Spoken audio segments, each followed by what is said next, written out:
All right, boys and girls, for November, we are doing a school-wide project. Everybody's going to make one of these gratitude feathers.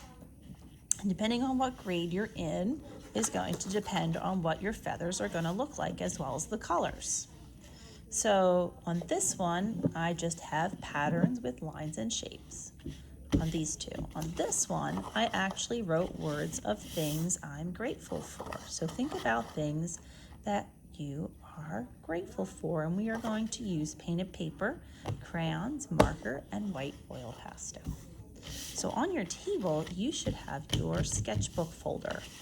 If you open it up, you're going to find this input paper. Now, I chose a color for each grade. So everybody in the class should have the same color. The first thing you're going to need is your permanent marker. Remember, these markers are permanent. They do not erase. So do not use them anywhere except on your paper. Not your friend's paper, not your friend, but your paper. And you're going to measure down 2 fingers. Put a dot there. You're going to put 2 dots on the bottom close to the middle. You're going to attach a line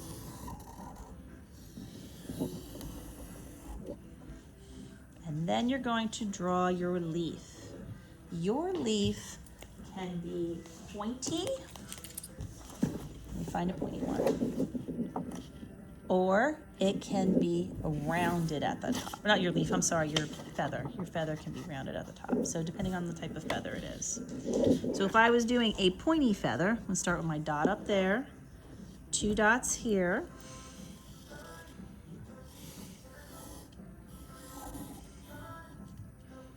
Kind of looks like an evergreen tree. So there's one feather. If I was going to do a rounded feather, just as an example,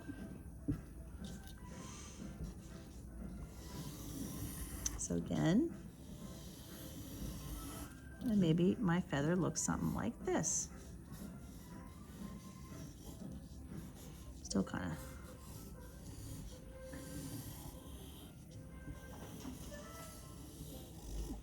So there's my rounded feather. If you make a mistake, just go over it and understand that you are going to cut this off. Now, the next thing you're going to do, you have 2 options. If you are in grades 3rd through 5th, you are going to write things that you are grateful for. Now, you can use your marker, or you can use your crayons, or the oil pastel. So you might be grateful for your family.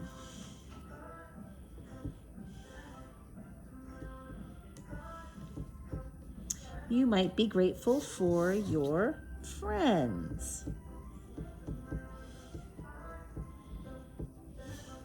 You might be grateful for, remember to always put your crayons in the box. Keep it there. You might be grateful for your house or your home if you live in an apartment, or maybe you're grateful for your pets. Pets always make you feel good. They make me feel good. You can also outline some of these words.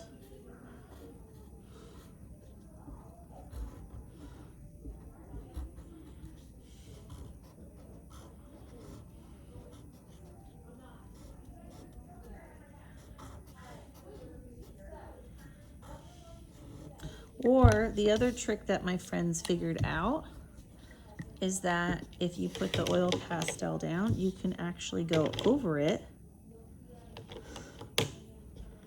and make a color that's lighter.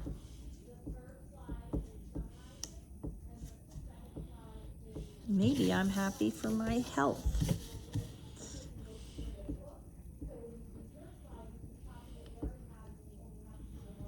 And you can write the words however you like. You could use bubble letters, you could just write the word. This is yours. Make it how you like it. Next, I'm going to go back and put a whole bunch of patterns. So maybe I want to outline my feather.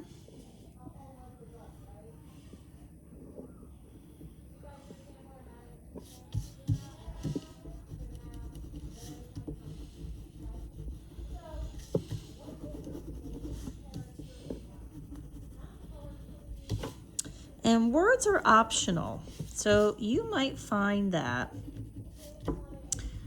you don't necessarily know how to spell the word that you're thinking, or maybe you're in kindergarten and that's cool. You can go and make just design. So I'm going to finish this up by adding some patterns on, and notice I switched to using a crayon. This has a different texture, so you can make different patterns on the stem part of I don't know what you call that part of the feather. I have to look that up. I think it's like a stem. I don't know. White is a good color to use because on some of the darker papers, it really stands out well. You can see it stands out super well on this dark green. You can add different shapes. So I have like this teardrop shape that I like to add, or circles, or you could add different lines.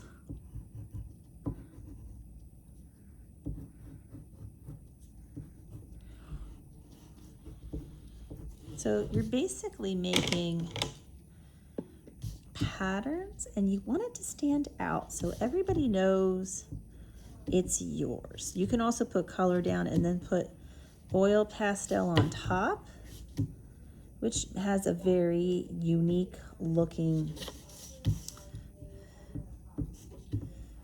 look. Now, if you're in one of the younger grades, what you can do is make sections.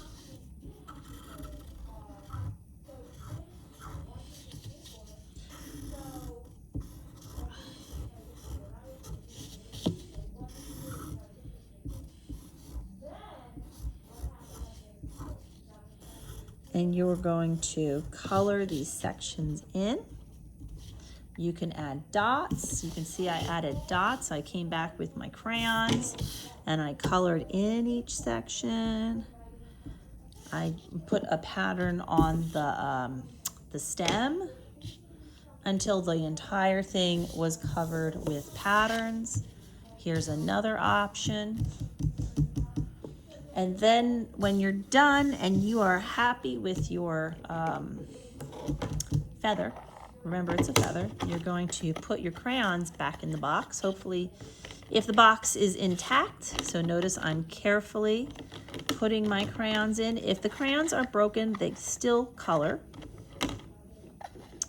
You're not getting a new box of crayons because you got broken crayons, because you could just peel the paper off and continue to color with it.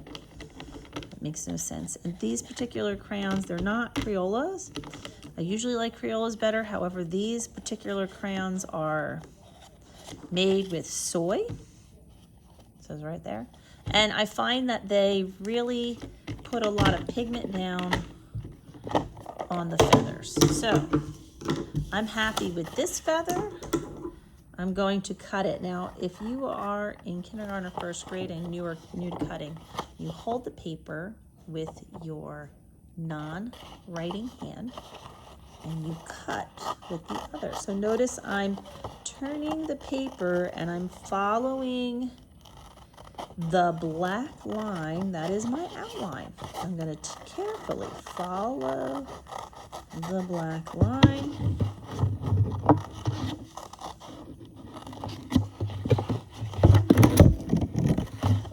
Taking my time.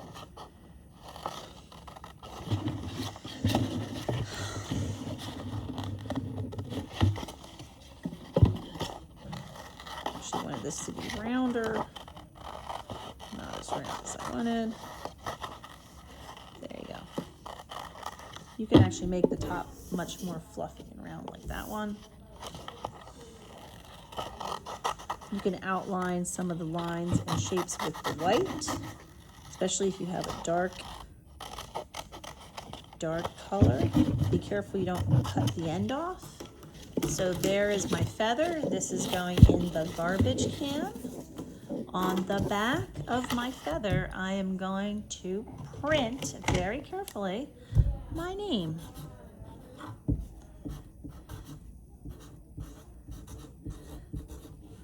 And you're going to put your class.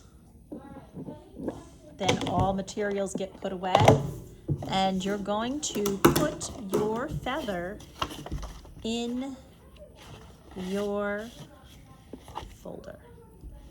And your, scissor goes back in the box. Box goes to the top of your table where you found it, so Miss M can clean everything up. I'm going to put together a big turkey, and it's going to have all of our feathers on it. Whether our feathers have designs or words or both, usually. I can't wait to see your feather.